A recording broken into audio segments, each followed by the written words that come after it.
Então, vamos começar? Bem, boa tarde a todos, quase boa noite, bem-vindos ao Conexão BC. Hoje nosso tema é o poder das trilhas sonoras no audiovisual. Meu nome é Peter, eu sou gerente de Relações Internacionais do BC, estou aqui para intermediar esse papo.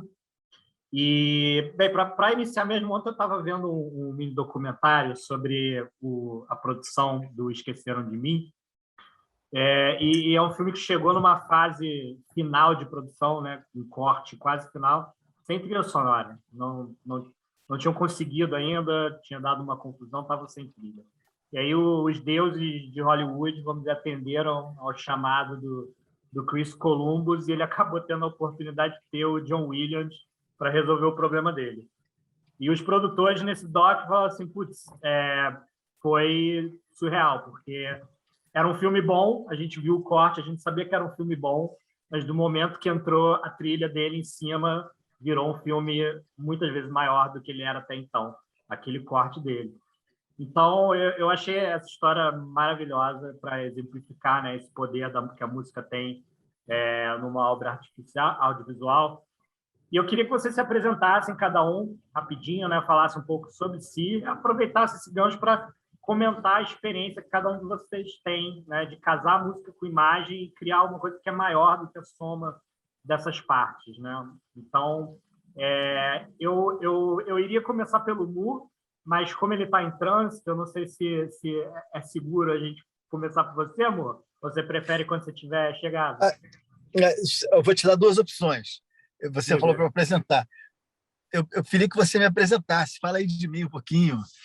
E aí eu vou ficando, estou quase chegando. Estou quase chegando então em casa. Eu vou falar, mas você vai na sequência falar um pouco, né? De você também.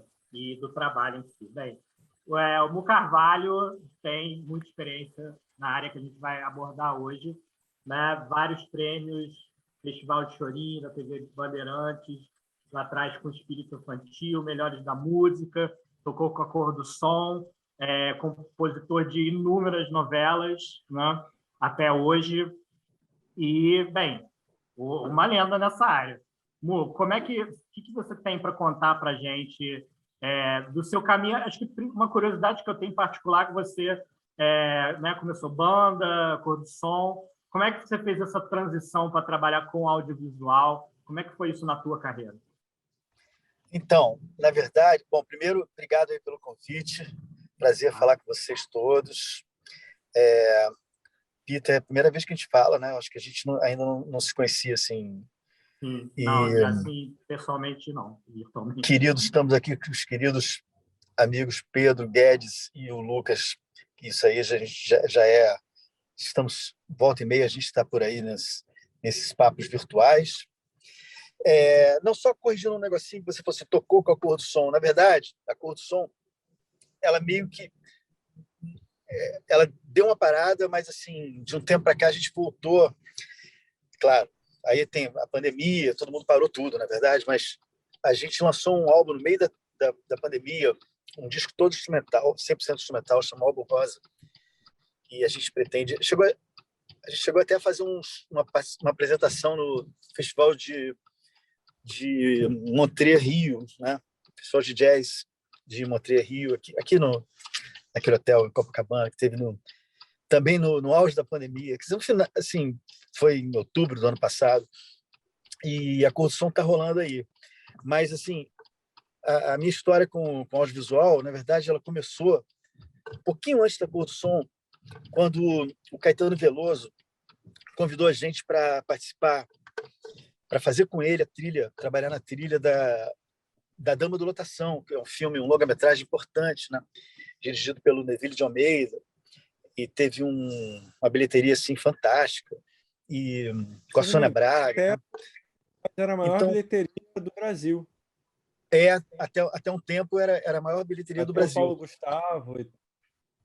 Pode crer, isso mesmo, Lucas.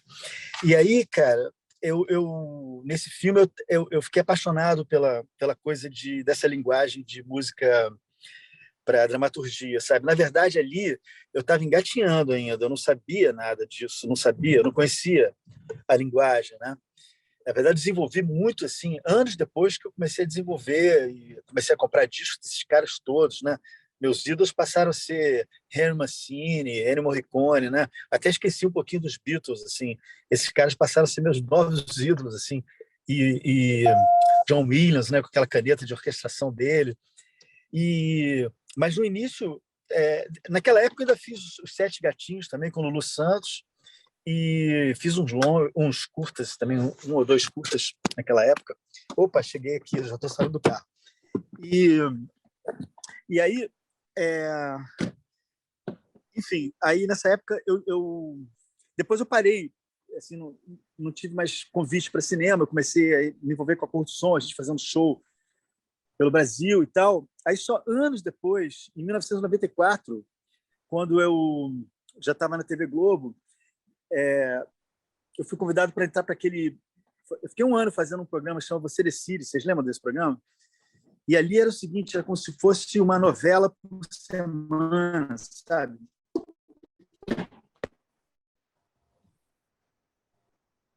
Era uma novela por semana.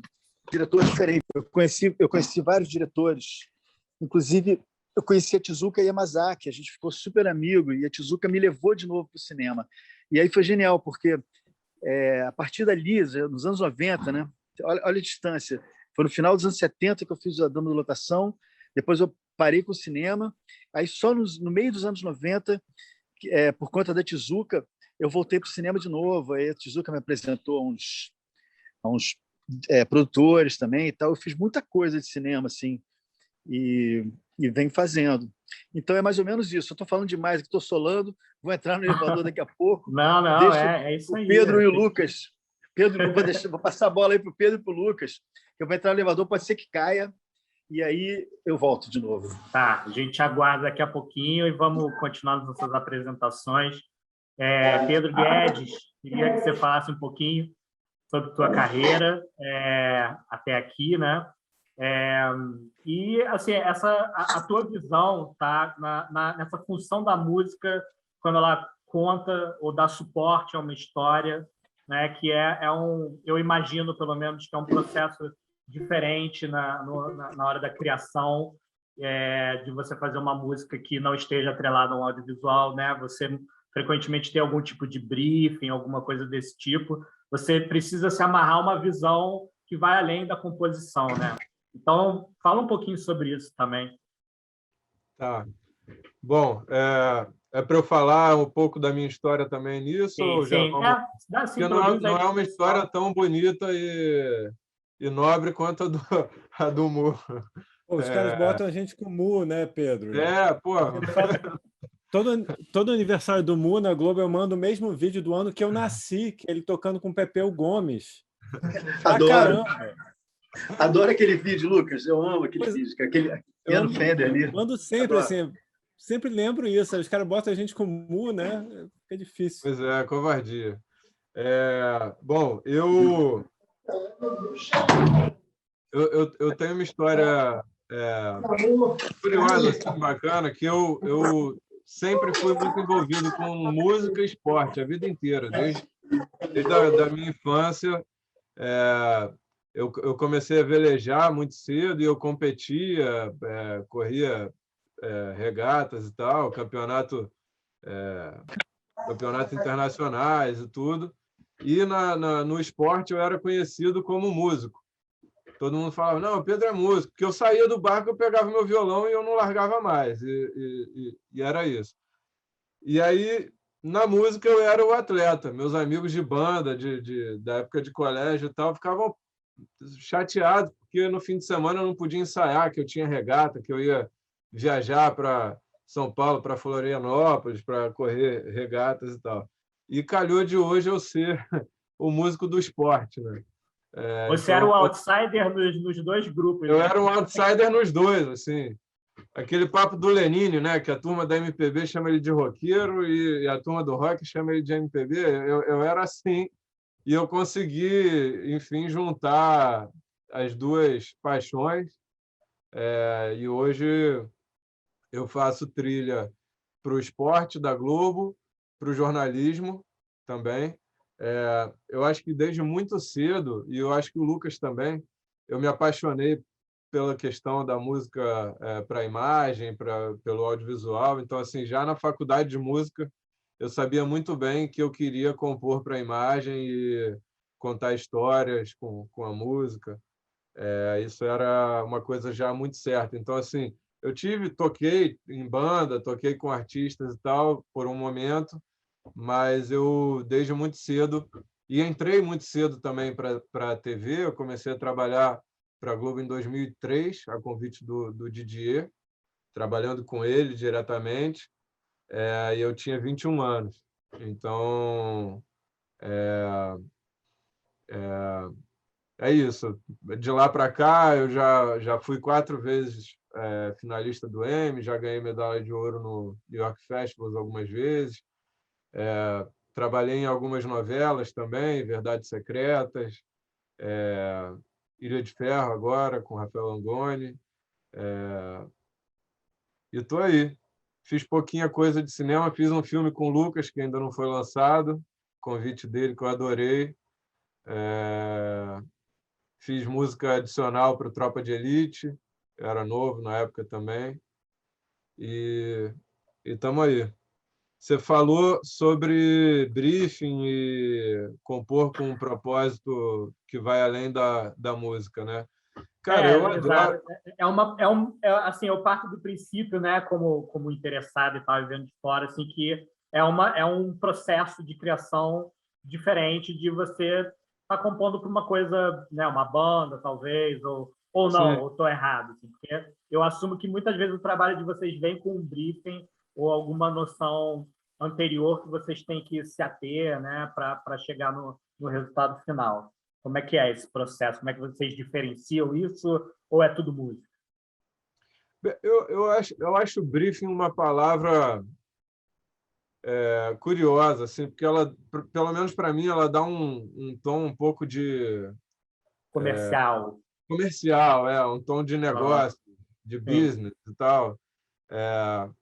Eu acho que quando eu estou compondo para um filme, para alguma coisa assim, tem sim um bate-papo, um bate-bola com o roteirista, com o diretor, com o editor, mas não chega a ser um briefing do tipo tem que ser isso aqui, aquilo ali. Quando rola esse clima, briefing, música de referência, é muito chato, eu acho.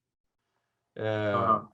E tem um termo temp track, né, que a gente usa, que muitas vezes a obra é editada em cima de uma música temporária, e aí tem o problema do temp love, que é quando o diretor cai de amores pela música temporária e você é obrigado a ficar compondo em cima daquilo, fazendo uma Sim. referência quase que literal àquilo, e aí é chato.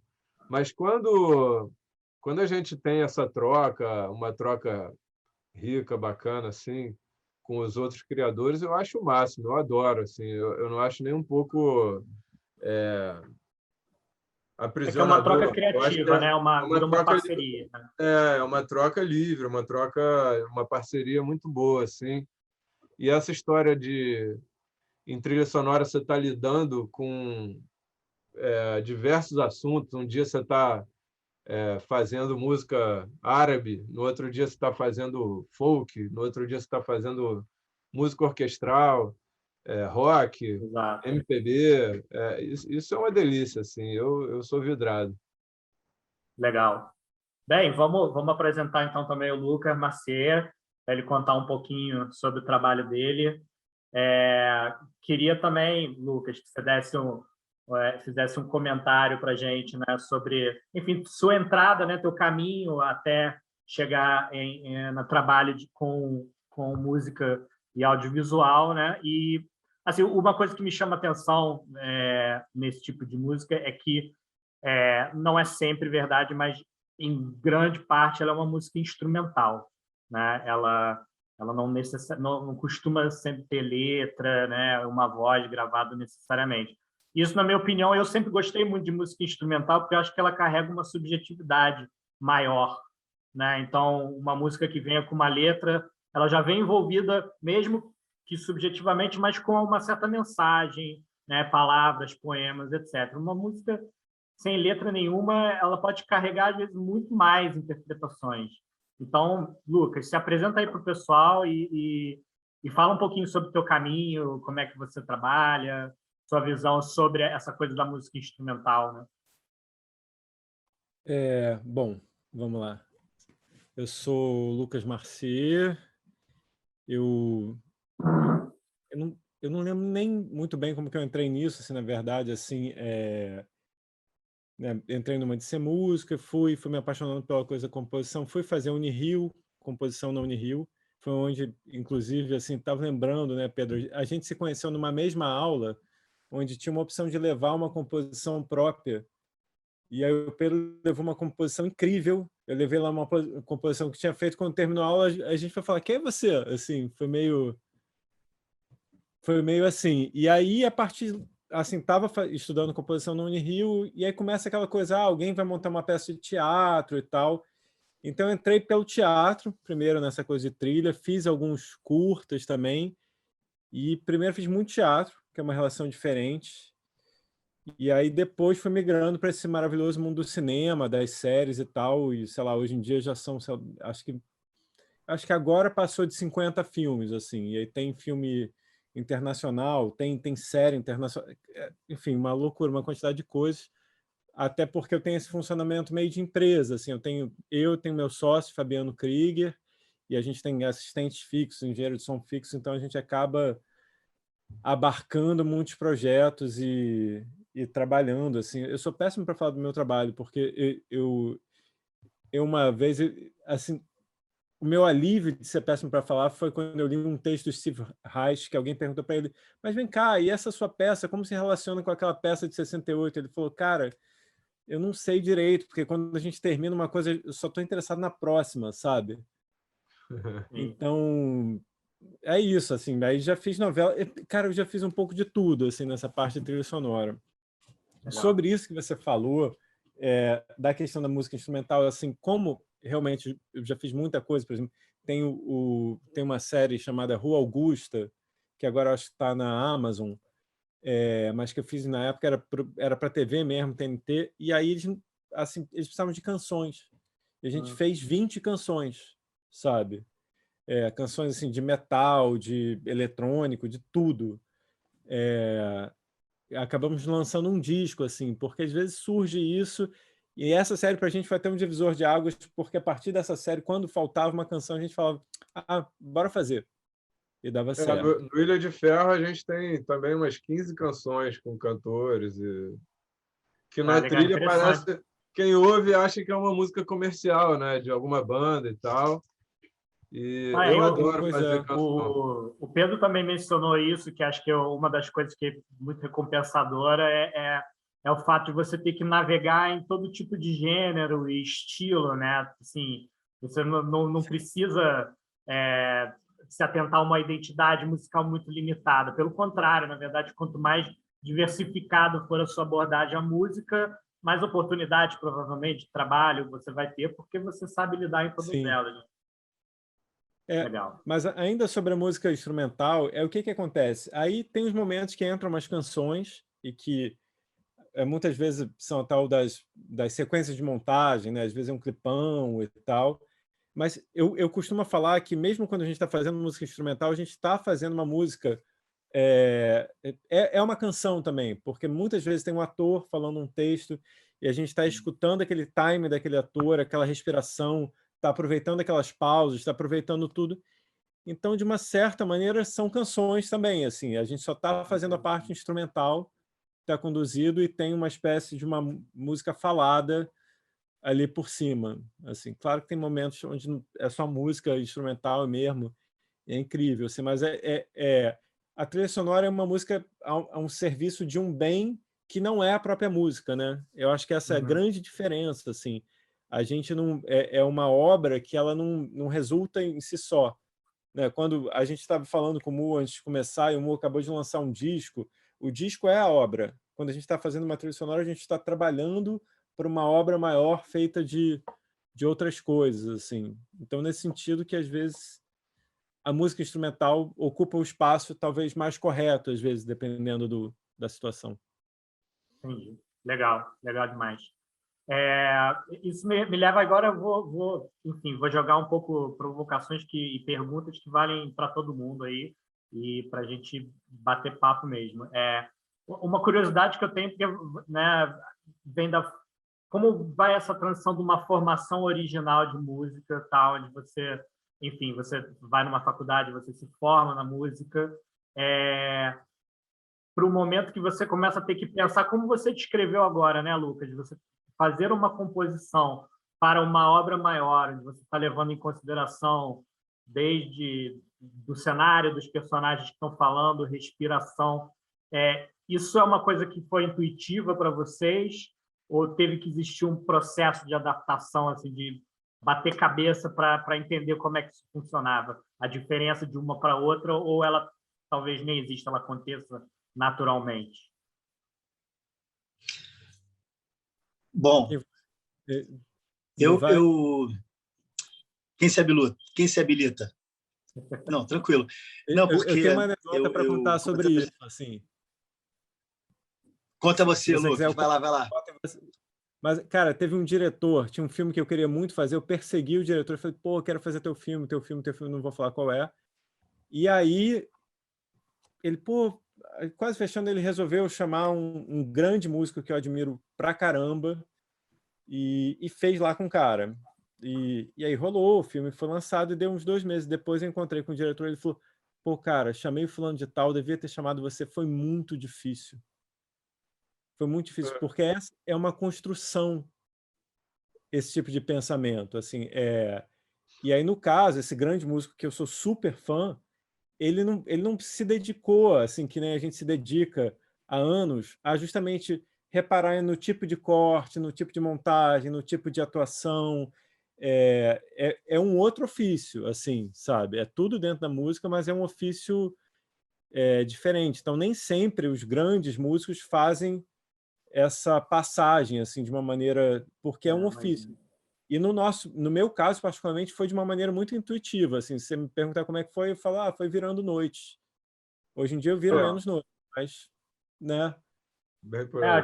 Você precisa entender a linguagem cinematográfica de uma forma que facilite esse processo, né?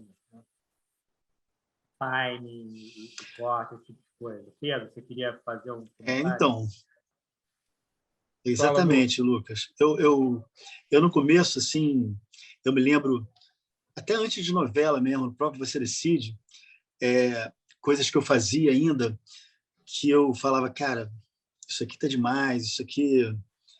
A gente tem que esquecer um pouquinho a coisa da música, a gente tem que jogar para o time mesmo da cena. E tem horas que, às vezes são só texturas, às vezes são coisas tão abstratas ali, e a gente vai aprendendo isso. Eu aprendi muito... Claro que eu estudei depois, eu tive uma formação também, mas eu aprendi muito errando também, assim, botando a mão na massa e ouvindo outros trabalhos de gente grande, né? E isso me ajudou muito. Mas assim, a diferença básica assim que eu estava vendo vocês falando sobre aquela coisa de você pontuar a cena e tal, não sei o que e tal, eu acho que isso aí rola muito no cinema, né? Que você recebe aqueles rolos, né? Bota lá, joga para dentro do computador, fica se divertindo ali, porra, dá para fazer tudo ali, né? Para cada cena ali, cuidar e tal. A novela não tem esse... A novela é pau dentro o tempo todo, você tem que entregar para o sonoplasta antes de sonorizar o primeiro capítulo, pelo menos 90% do material que você vai fazer. Então, você tem que fazer o seguinte, quilos de suspense, quilos de música para comédia, quilos de músicas de tensão com movimento, né? Quilos de músicas tristes, românticas. E aí voltando lá atrás, no papo que rolou ali, que eu estava ouvindo também, a coisa de briefing, né? Que esse termo é mais usado assim realmente para publicidade. Eu acho que o nosso, que se poderia chamar de briefing, na verdade, é um papo que a gente tem com o diretor, né? Às vezes com o autor, porque tem autor que se interessa por música, tem autor que não está nem aí, tem diretor a mesma coisa, que é super ligado em música. Tem diretor que não sabe muito também. Quando você cai numa novela que nem o autor, nem o diretor não estão muito sabendo o que eles querem nesse sentido, e não sabem, às vezes, nem pedir, aí você viaja um pouco naquilo ali, no perfil dos personagens, e você propõe o que você sentiu. Geralmente dá certo, tem dado certo comigo. Assim. Eu tive a sorte de trabalhar com pessoas maravilhosas sempre assim na minha vida e tal, mas já tive que encarar gente chata pra cacete também, assim, que me deu trabalho, sabe? E a gente às vezes tem que engolir um sapinho mesmo, mas assim, eu acho bom, é gostoso quando a gente lida com pessoas que sabem pedir, sabe um pouquinho. O Jorginho Fernando, por exemplo, é um cara, ele tinha tudo quanto é disco, ele ia para Broadway todo ano, ele era ligadão em música e tal, então ele me pedia, falou, amor, eu quero uma coisa assim, meio Broadway agora, meio orquestral, sabe, aquela coisa bem exagerada e tal. Ele sabia pedir o que ele queria, assim, e dava muito certo. Agora, não é sempre que a gente encara uma equipe assim, né? Então, assim, no cinema tem mais esse lance, é mais geralmente o que rola no cinema, a minha experiência, pelo menos com o cinema, geralmente a gente está envolvido com pessoas mais que têm essa levada mais, que são um pouco ligado nas coisas. Agora, eu fiz no ano passado é porque ano passado não conta, né? Conta 2020, 2020 não conta. Foi 2019. O ano passado, leia-se, 2019. 2019 eu fui convidado para fazer um filme da Netflix. Ó, gente, se eu estiver falando muito aí, vocês me avisam, porque se eu ficar solando aqui, eu não paro mais. Eu vou pedir para fazer o background, um harmônio aí para mim. Eu fui convidado para fazer um filme para a Netflix, uma comédia romântica, que chama Ricos de Amor. Até virou um sucesso aí. Um filme, assim, e quando me chamaram, já estava rolando, me chamaram assim, que isso já me aconteceu algumas vezes, tá? Pelo menos umas 4 ou 5 vezes aconteceu isso na minha vida. Estava rolando o seguinte, já tinha uma pessoa fazendo esse filme, só que a produtora me ligou e falou assim, olha só, eu estou te ligando pelo seguinte, é um filme, sim, só que tem uma pessoa que está já há meses trabalhando, está 6 meses trabalhando com a gente e não está dando certo, as coisas que ele faz tem que passar pelo crivo do pessoal da Netflix e tal, e do diretor também, e não está rolando e tal. Enfim, você topa pegar esse pepino? Eu falei, topo. Eu nem sei quem é a pessoa que está fazendo esse filme. Falaram lá o nome, eu não conheço. Mas, sei, assim, mas eu não vou falar quem é. Você sabe quem é? Eu sei, mas eu não vou falar quem é. Eu te conto depois. Eu até hoje não sei quem é, Lucas, mas assim, isso não é nenhum. Eu acho que para ele não é nenhum. Cara, esse negócio não quer dizer nada, entendeu? Mas era não quer dizer que exatamente o caso da pessoa que é um bom músico e um bom artista que na hora de ter que entender. Ah, tá. Era esse caso. Era esse exemplo que você falou, entendi. Mas, enfim, aí eu entrei comecei a fazer esse filme. E aí eu comecei a fazer, e a verba já era uma coisa menor, porque eu já tinha gastado uma grana com esse cara, então, apesar de eu não ter nada a ver com isso, eu podia, mas também eu topei porque eu estava com saudade de fazer cinema também. E aí, o que aconteceu? De repente, o diretor, que já tinha filmado todas as cenas e editado praticamente tudo já, ele falou assim, Mu, olha só, eu não entendo nada de música, tá? Eu não entendo nada de música, mas assim, eu posso ficar com você aí no estúdio, vendo você trabalhar? Eu falei assim, pode, tudo bem, sem problema. E aí, nisso aí eu já tinha feito, assim, acho que 40% do material. Muita coisa sozinho, eu mesmo, tudo, e alguma coisa com um triozinho ali, Cezinha, batera e tal, a gente fez umas coisas meio... Enfim. E aí o cara sentou do meu lado, esse editor, e aí ele me pedia para mexer em umas coisas assim engraçadas, sabe? Porque essa coisa... Ele foi sincero, ele falou que ele não entendia nada de música. Realmente, ele não tinha noção da coisa de compasso. Se você editar uma música, dá para editar, óbvio, mas assim, você tem que ter uma noção de onde você vai cortar, onde você vai emendar. E ele não tinha essa noção. Então, às vezes, ele pedia para ele cortar num lugar, corta aqui, e aí pega daquele lugar ali e fala assim, olha só, você vai pegar no tempo, não é nem no 2 do compasso, você vai pegar no up do 2, ali para o 3. Então, assim, isso não vai dar certo. Aí eu explicava para ele, então, mas, cara, foi assim um negócio, uma levada. Eu fiquei trabalhando com esse cara. Ele estava aplicando uma lógica de edição cinematográfica à edição musical, talvez. Deu um trabalhinho, na verdade, deu um trabalhinho, porque eu tive que exercitar minha paciência de lidar com isso, assim, do lado, né, o cara no cangote, para eu terminar de fazer o filme. E, enfim, mas eu tô só ilustrando assim, uma coisa do cinema, porque o cinema tem essa coisa de você ter tempo, né, para fazer, até para isso, você ficar com o diretor no cangote, pedir para você editar a música no tempo 2,5. Mas, porra, novela é outra levada, né? Novela você pega aquele caminhão. É bastante diferente, né? Você É. mencionou a música, você estava falando, né, de ter uma tonelada de temas, né? Que ela tem aqui temas tristes, eu tenho temas alegres, eu tenho temas de amor. Você diria que nesse contexto de novela você de alguma forma já tem ali um material preparado que pode ser escolhido para esse uso ou não? Você espera ter cenas para você fazer? Não, a gente tem que... Você diz de usar material, músicas que eu já fiz para outras novelas, é isso? Ou eu entendi errado? Só músicas que você já tenha preparado alguma coisa, que tenha, por exemplo, uma temática, obviamente, de tristeza, alguma coisa assim, e que aí você mostra como, olha, a gente poderia usar isso. Ou você sempre escreve a partir de um roteiro? A partir. Sabe o que é, Peter? Meu processo é assim, eu recebo a sinopse com o perfil dos personagens, aí eu dou uma lida legal, eu procuro entender assim, os personagens principais que eu vou ter que fazer, tento conversar com o diretor.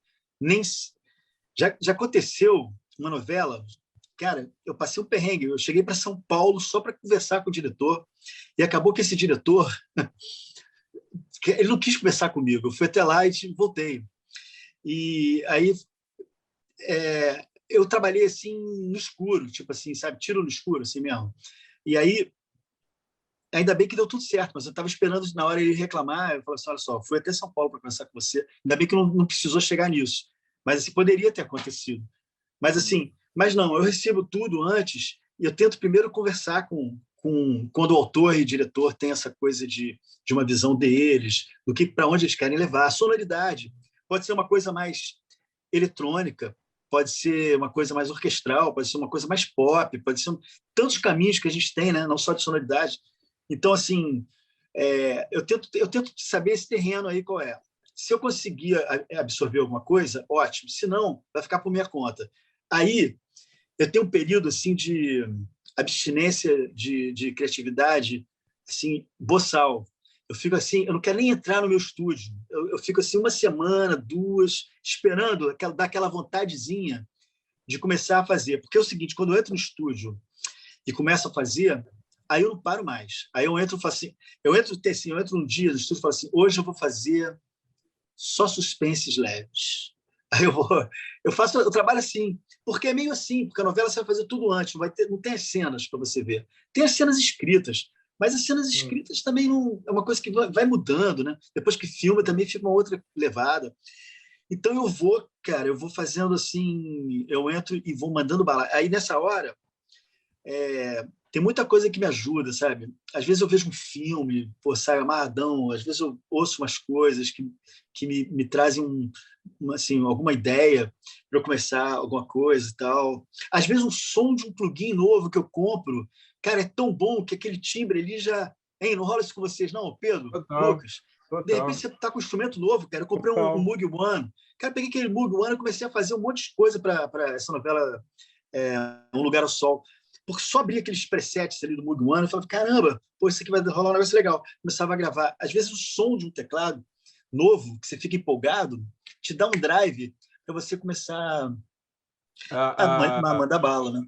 A minha mulher, ela fala assim: para que você precisa de tanto instrumento? Não deu já e tal. Cara, e é um pouco isso. Assim, a gente vendendo a nossa aposentadoria. Não, poupança em dólar, né? E você sabe que tem instrumento? Eu vou falar uma coisa para vocês. Mas tem instrumento. O instrumento, ele não é só um instrumento... ele também é um instrumento de inspiração, né? Você ter um bom instrumento, na hora que você pega ali um synth, um Rhodes de verdade, ou tocar no Fender Rhodes do Logic, para mim é uma diferença abissal de inspiração que vem ali do som e tal. O som vai te levando para um lugar, para uma viagem. Com certeza. Sabe que tem instrumento que eu não vendo, assim, que eu poderia... que ele fica encostadinho, paradinho ali no meu estúdio. Ali tem um que está até dentro do armário, é o Korg Prophecy, que eu não vendo ele de jeito nenhum pelo seguinte, porque tem um timbre ali naquele teclado. Agora eu soube que saiu o plugin dele, deve ser muito bom, e eu vou comprar. Porque tem um som ali, um timbre dele, cara, que eu não consigo me imaginar sem ter acesso àquilo ali. Então tem essas coisas, né? Como você falou aí, que você não dá para comparar mesmo essa coisa de timbre. A gente, quando é ligado em timbre de instrumento, cara, você coloca um órgão B3 do lado daquele B4 ali, vira um brinquedinho. Quando eu estava gravando quer dizer, o B4 vira um brinquedinho. Quando eu estava gravando esse disco da Coruscant no ano passado, em 2019, eu estava gravando esse disco, eu fiz tudo, uma pré-produção antes. Eu sabia que eu ia gravar muita coisa com o Wurlitzer. Eu tenho o Wurlitzer lá no meu estúdio. Só que eu comecei a fazer a pré-produção com o Wurlitzer virtual e o cliquezinho ali e tal. Gravei muita coisa assim, sabe? E aí depois, com a galera toda, todo mundo ao vivo, eu tirei esse Wurlitzer e aí sentei no Wurlitzer lá e gravei. Cara, mas assim, parece que o som, assim, o outro parecia uma fotografia de uma coisa, não é a coisa, sabe? É impressionante, muda mesmo. Foda.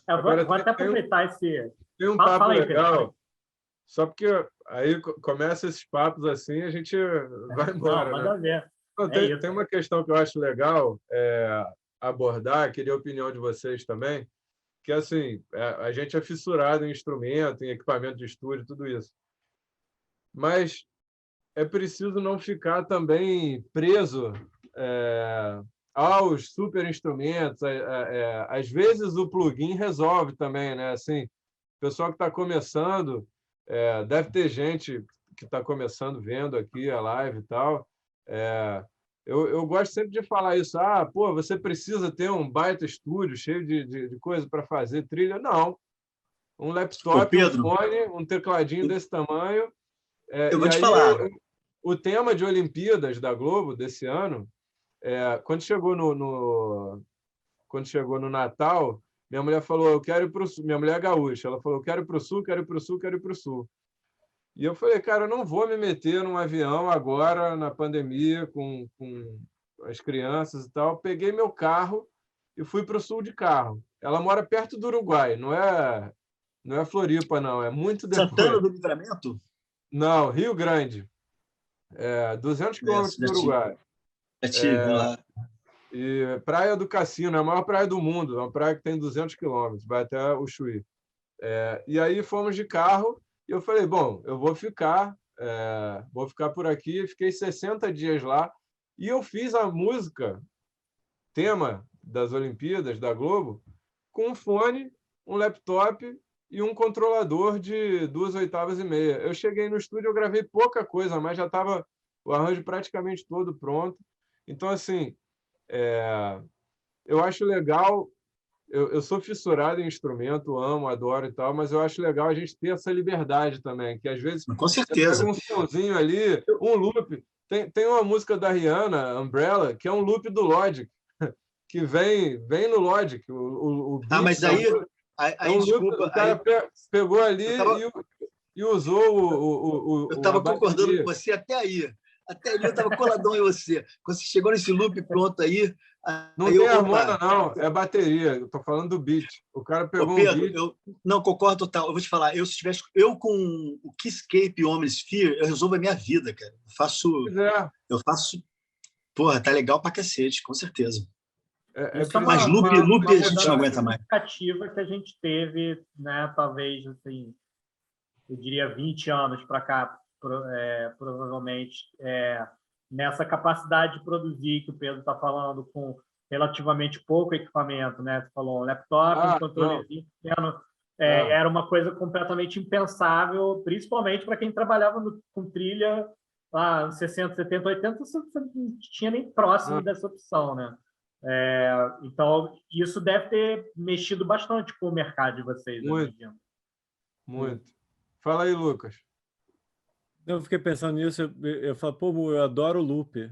Normalmente eu uso uns 3, 4, tudo filtrado e tal, tudo meio combinado. Gostava, até os anos 90, assim, até o final dos anos 90, eu adorava.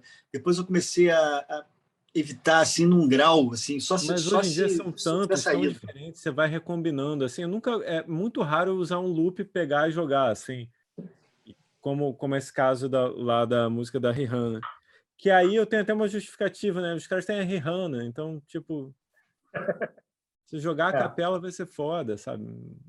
Não, Quando eu penso em levada...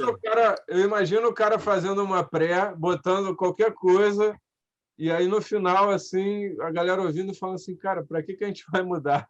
Esse negócio tá demais. Imagina a Mas galera tentando mudar, a chegaram. galera tentando mudar. Tem esse disco da Dua Lipa também, que bombou agora, que tem um monte de vídeo no YouTube dos baixistas tocando a música lá. E aí parece que o produtor depois foi na internet falar, galera, não tem baixo, é um Contact. Ele pegou o Contact lá de Music Man e tocou. E o baixo da música que os baixistas todos estavam pirando era um Contact. Então, assim, eu acho que é legal, é libertador você ter essa cabeça de tem o super instrumento, mas tem o plugin, tem o iPhone para fazer um negócio, e assim vai, né? Eu lembro que o nosso amigo Fábio Henriques falava sobre microfone, né? Qual o melhor microfone do mundo? O que você tem, né? É o que está na mão ali. Exato. Exato. Até porque microfone, assim, provavelmente de todos os recursos de estúdio, deve ser o que tem uma gama maior de preços, né? Você vai de, sei lá, $5 até, não sei qual é o mais caro do mundo. $50.000. Quanto? 50 mil Agora, dólares. o loop, quando chegou, quando começaram chegar aqueles loops, aquelas levadinhas prontas, assim, quando apareceu, porra, era um negócio maravilhoso, porque realmente a gente ganhava um tempo, né? Porque assim, logo antes, um pouco, a gente tinha aquele som de bateria virtual, né? Aquele bumbo no dó, a caixa no ré, o hi-hat fechado no fá sustenido, aberto no si bemol, e a gente, porra, os tontões ali, né? Sol, lá, si. Cara, a gente ficava programando batera. A gente perdia um tempo programando batera, assim, sequenciando, né? Tocando aquele negócio. Aí, de repente, aquele monte de loop pronto. Mas aí ficou chato quando você começa a reconhecer, né? Pô, aquele outro cara, ele, pô, eu vi esse loop, eu tenho esse loop aqui. Aí fica meio...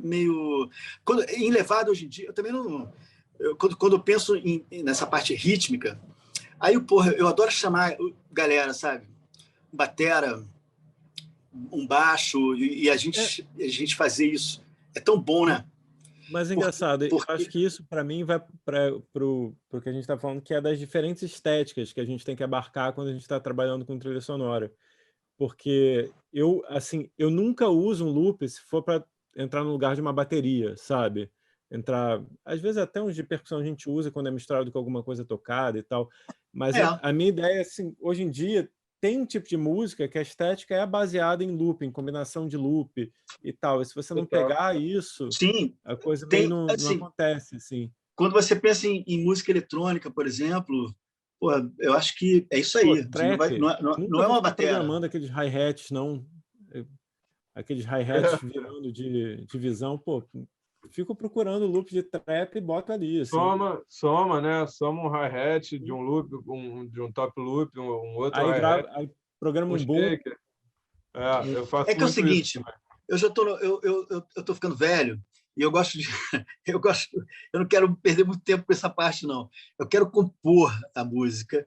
E aí, chega uma hora... Quando não dá para chamar músico e a gente tem que encarar e resolver, a gente resolve. Eu vou nessas aí e tal. E quando a estética permite, como você falou, Lucas, exatamente. Tem coisas que tem que ser assim, cara. Não é batera. É outra coisa. Mas, geralmente, no trabalho que eu tenho feito, assim... essas coisas mais eletrônicas vão rolar para uma coisa, por exemplo, mais... de coisas de tensão, pô, fica bom pra caralho. Aí vai ficar, né? A gente usar essas coisas, com certeza. Mas, assim, porra, é um romanticão, assim, e tal. Nem pensar usar essas coisas, né? Se quiser fazer uma coisa mais classuda, nesse sentido, assim. Tal. Uma balada. Mas, enfim, eu acho que a gente tem que estar aberto a todos os lances. A gente tem tanta ferramenta hoje em dia na mão, porra, que realmente... Mas eu não abro mão de músicos. Tem hora que eu preciso, sabe... chamar um cellista, que pô, é tão bom, né? Quando a gente tem verba para isso, também, a gente tem. Eu tinha eu tinha essa discussão quase que diariamente com o Didier um tempo atrás, porque eu acho que a música tem o nosso momento ali de compositor sozinho, ali com finale, escrevendo uma grade, ou compondo mesmo no computador, no piano, no violão. Mas o momento coletivo ele é muito potente, né? Muito. Surgem coisas no estúdio, assim, e eu sempre fui assim adepto disso, de gravar e tal. E eu lembro de eu tirando dinheiro do bolso, já tirei 1000 vezes dinheiro do bolso para ter o Rá Preto, né, Lucas, na batera. Pô, faz uma diferença enorme, assim, você tem Muda o super jogo, né? cara e tal. Cara, uma E, das coisas que e, eu gosto de trabalhar com músico é isso, né? Você, pensei num lance assim. E aí, quando chega o músico, aí o cara tá às vezes passando o som, você fala, o que que é isso que você fez aí? Aí não, você já eu vai. estava nas Olimpíadas do Rio, teve um músico que me levou às lágrimas no estúdio. Foi uma vez na vida, assim, só, mas a gente estava fazendo uma série de músicas inspiradas nos países protagonistas, né, de Olimpíadas. E eu fiz uma harmona lá para o cara e falei... Foi o Aquiles, trompetista, não sei se vocês já trabalharam com ele. Eu falei, cara, eu quero um solo de trompete assim... Vitória dos Estados Unidos, mas assim, um negócio nobreza total, assim. E o cara começou, era uma balada, um piano e trompete. Cara, o cara começou a solar, eu nunca escreveria aquelas melodias maravilhosas que ele tocou. Eu comecei a chorar, assim. E é isso, às vezes você pede um improviso para um cara e aquilo vira quase que um tema, né? Vira quase que uma coisa... Catalisa uma coisa nova, né? É, E imagino que isso também tem uma função muito importante assim, de quebrar um pouco um processo que muitas vezes pode ser solitário, né? Quando se trata de escrever para audiovisual. Imagino que uma parte significativa do tempo você esteja fazendo sozinho a música, né? O que tem suas vantagens, mas, obviamente, acho que vocês expuseram muito bem uma situação onde é vantajoso ter pessoas ao lado que vão te alimentar, né? Com um fogo que às vezes não estava rolando ali no momento. Nessa É, prática de produção musical, assim, nem sempre a gente precisa ter todas as boas ideias musicais. A gente só precisa saber reconhecer. Exato. E aí é meio não, isso, assim. Eu e lembrei, a assim, a gente verdade é que fazendo a abertura dessa série As Five, assim, que está lá no hum, Globoplay. E aí a gente chamou essa artista que a gente curte, São Paulo, Maria Beraldo, para fazer com a gente e tal. E a Maria toca clarinete. Foi meio essa sensação que o Pedro falou, assim. Primeiro solo que ela gravou, tava eu, o Gustavo Krebs, que é nosso engenheiro de som, e o Fabiano, meu sócio. Cara, ela terminou de gravar, ficou um silêncio, assim, de uns 20 segundos, assim, que a gente não conseguia falar. E, tipo, o que que acabou de acontecer, assim, meio... Isso é muito maravilhoso, assim, sabe, nessa troca. demais. eu fiz um filme agora, Legado Italiano, é um documentário sobre a imigração dos italianos, né, para o Brasil, principalmente para o sul do Brasil, ali para o Rio Grande do Sul. E foi meio assim, esse filme eu fiz tudo assim sozinho, com uma pegada meio orquestral assim e tal, bastante orquestral na verdade. E fiz um temão assim e tal. E aí eu convidei o Jaquinho Morenebal para gravar um cello em cima das cordas que eu já tinha gravado, piano, não sei o que e tal. Cara, e o Jaquinho ele gravou um take, pô, já ficou assim muito foda, assim, já ficou um negócio maravilhoso. Eu falei, porra, arrasou, Jaquinho, obrigado. Ele falou, não, peraí, deixa eu gravar mais um. Aí ele gravou uns 10, ele não queria parar de gravar, assim. A sensação que eu tenho é que tá todo mundo amarradão em entrar no estúdio e gravar, sabe? Porque a coisa ficou tão... Houve uma época áurea, anos dourados de estúdio, né? Dos grandes estúdios, que rolava muita gravação, muita... né? E esses estúdios todos acabaram, né? Os grandes estúdios, né?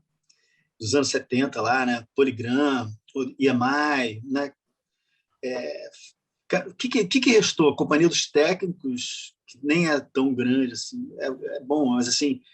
Então, assim, aí a gente entrou naquela era de tudo programado, não sei o que e tal. Então, de repente, rola muito isso. Eu acho que a sensação que eu tenho é que esses músicos todos, né?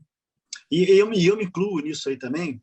É uma grande felicidade você entrar no estúdio e gravar, assim, porque está ficando cada vez mais raro assim, esse momento. Assim. Tá todo mundo meio que em casa resolvendo tudo, não só pela pandemia, mas também já estava rolando um pouco esse processo. Todo mundo em casa fazendo suas coisas sozinho e tal, porque vai resolver e tal. Enfim. Sim, A né? pandemia só exacerbou isso, né? A pandemia colocou em outro nível ainda uma tendência. Acentuou, né? Uma tendência já anterior. Eu ia perguntar exatamente sobre isso, assim, e não só colocando no contexto da pandemia, que obviamente tem o seu efeito inegável, mas exatamente essa evolução tecnológica que aconteceu, essas mudanças de paradigmas tão acentuadas, que o Mu principalmente deve ter sentido, né, a grande diferença entre lá, o começo da carreira, né, e a fase atual, como que essas coisas mudaram. Para onde vocês veem isso indo? Né? Vocês acham que qual é o caminho, né, desse tipo de carreira? Porque tem muita gente que deve estar ouvindo a gente hoje que pensa, poxa, eu gostaria de trabalhar com isso, eu gostaria de fazer isso, né? Para onde está caminhando esse negócio no Brasil de trabalhar com música para audiovisual? Cara, eu acho que tem várias formas de responder essa pergunta, né? Tem um lado que eu acho muito bacana, que é o crescimento do audiovisual em si. Quando nós começamos, a opção era a TV Globo.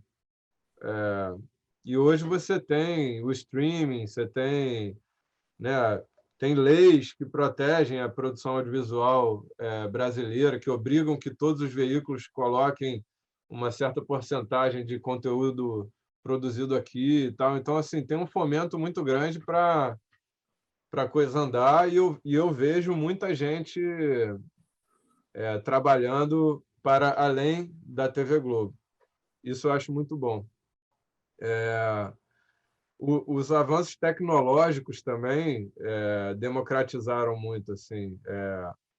Não é de quando eu comecei a trabalhar para cá, não.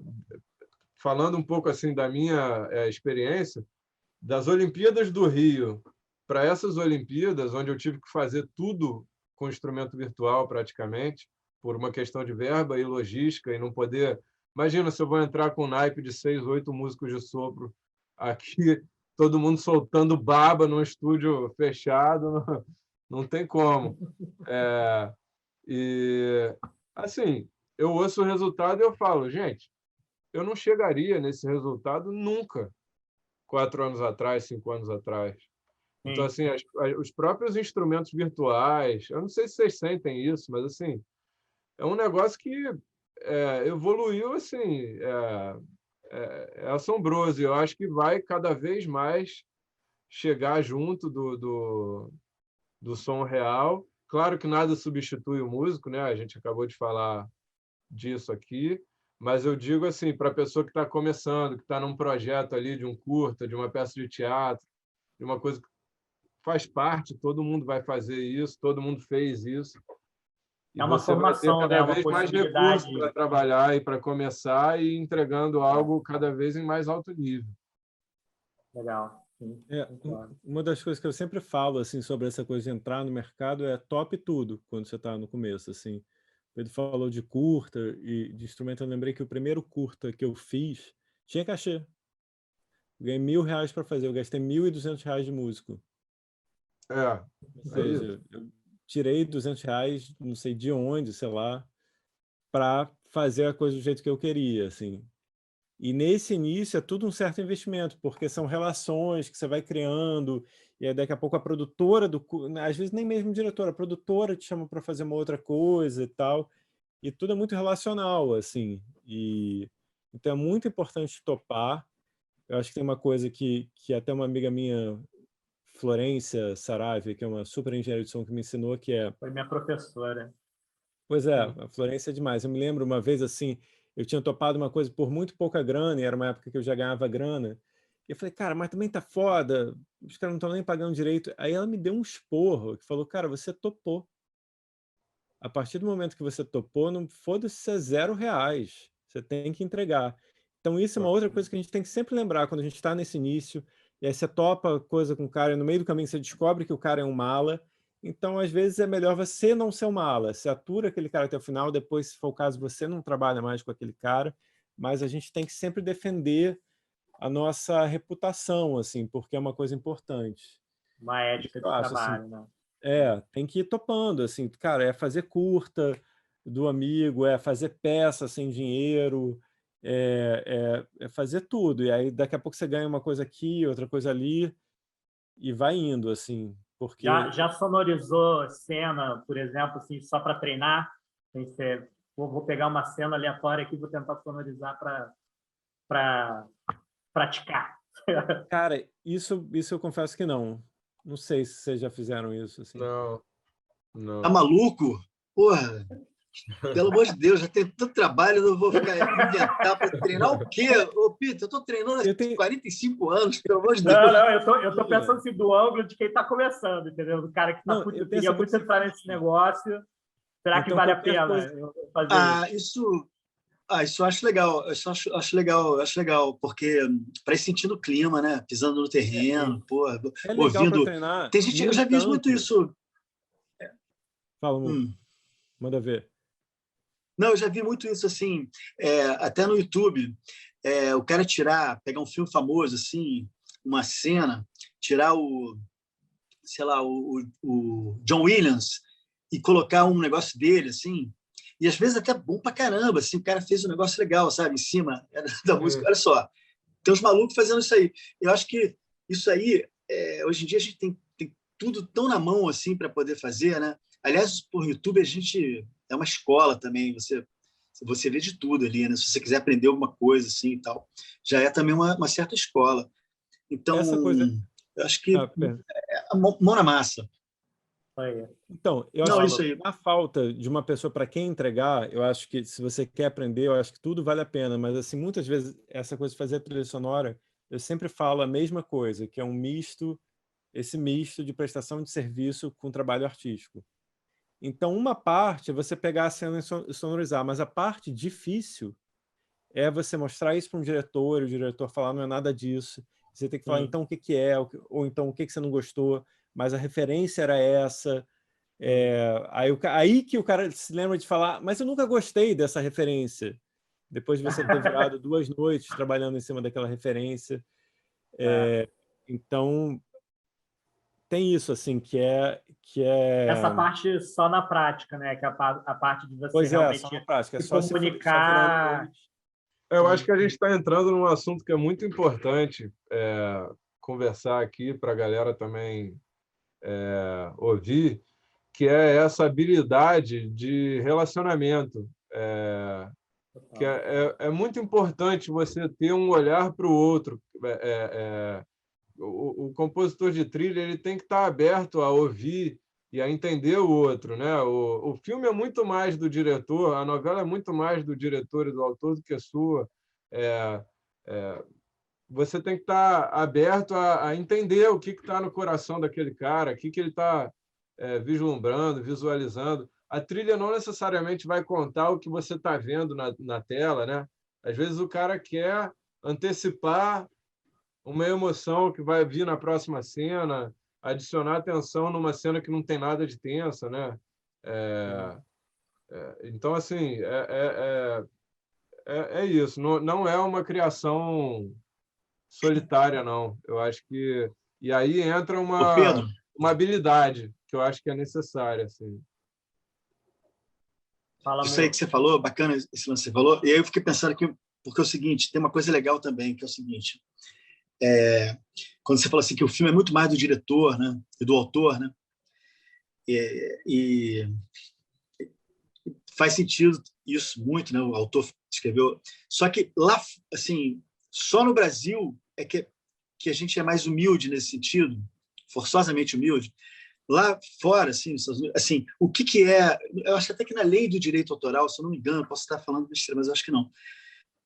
São uma obra audiovisual, ela tem três autores.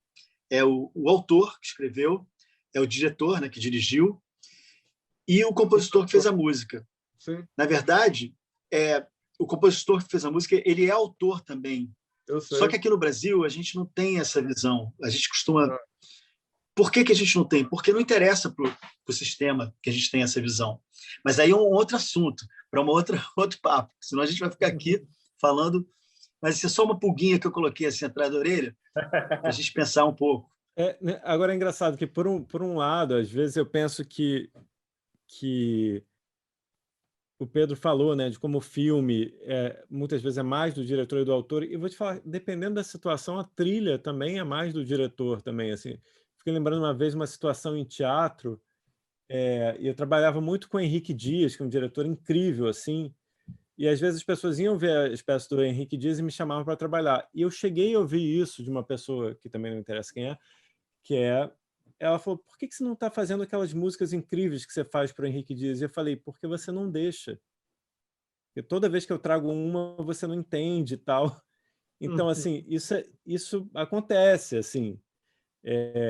A gente só vai até onde e funciona com aqueles diretores. Assim, até por isso que muitas vezes a gente desenvolve parcerias duradouras, porque quando você começa todo mundo a jogar junto e para usar, né, metáforas de esporte, tocar a bola para frente, as pessoas se apegam, assim, né? Tem alguns diretores que já trabalham um tempão, assim, Sim, porque é sim. isso. Isso é maravilhoso. E dá super certo, né, Lucas? Você vê assim, pô, esses casamentos aí, porra, do Bernard Herrmann com o Hitchcock, né?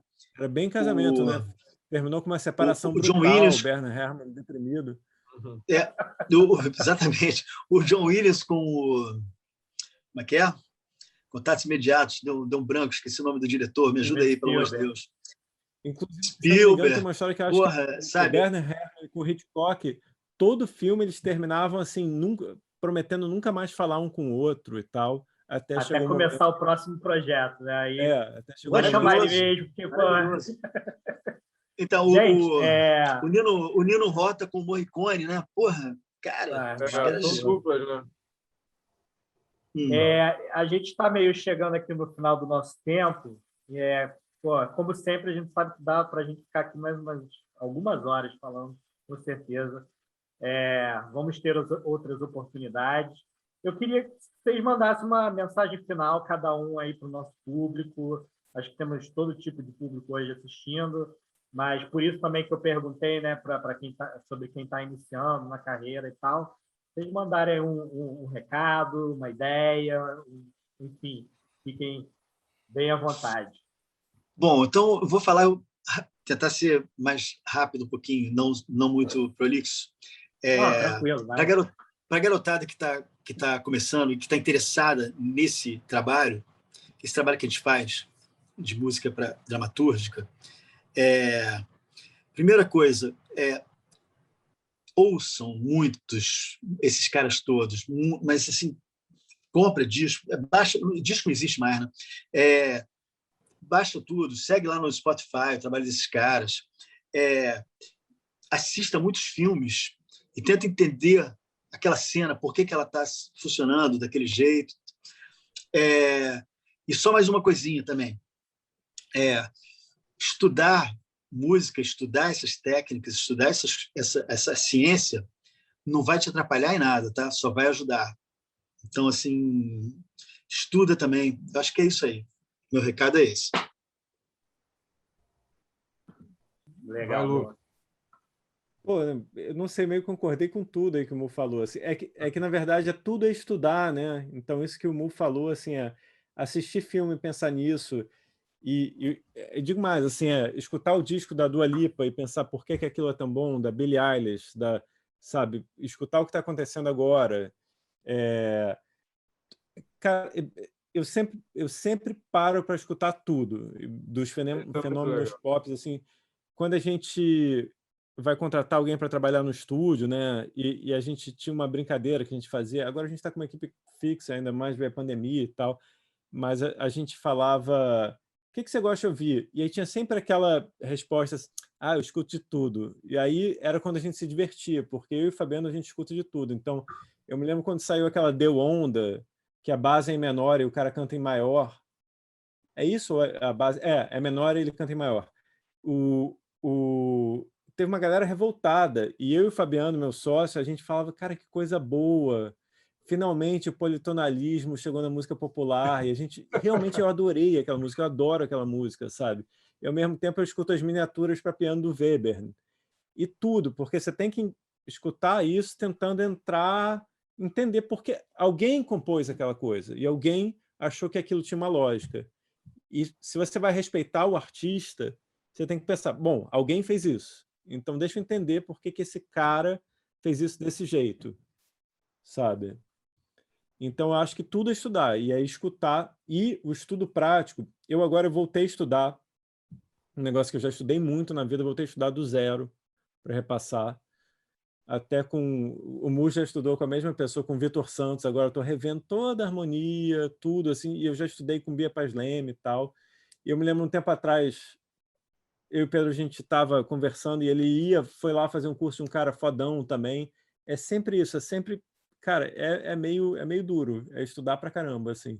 Ô, Lucas, estou tão feliz que você está estudando com o Vitor Santos. Você está nas mãos assim, da pessoa mais maravilhosa possível nesse sentido. Figuraça, né?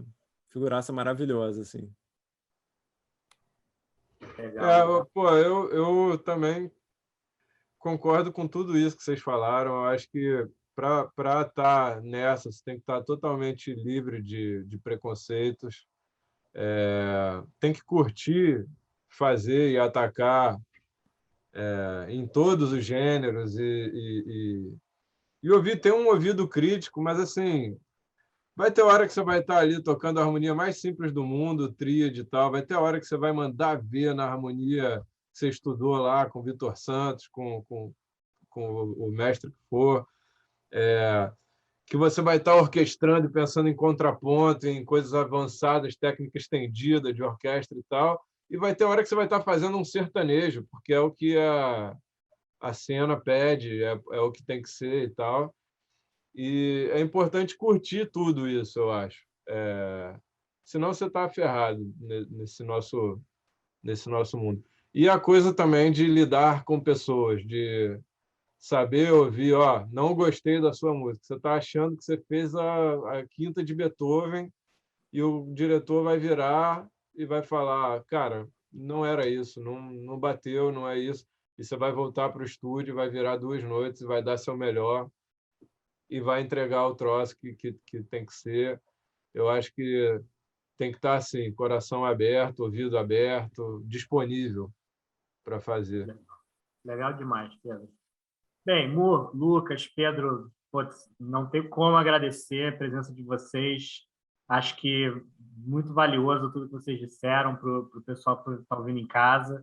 Para quem tem não só interesse mesmo por música em audiovisual, mas tem pretensões de entrar na carreira, conhecer um pouquinho o trajeto de vocês, as dificuldades, as belezas e as agruras.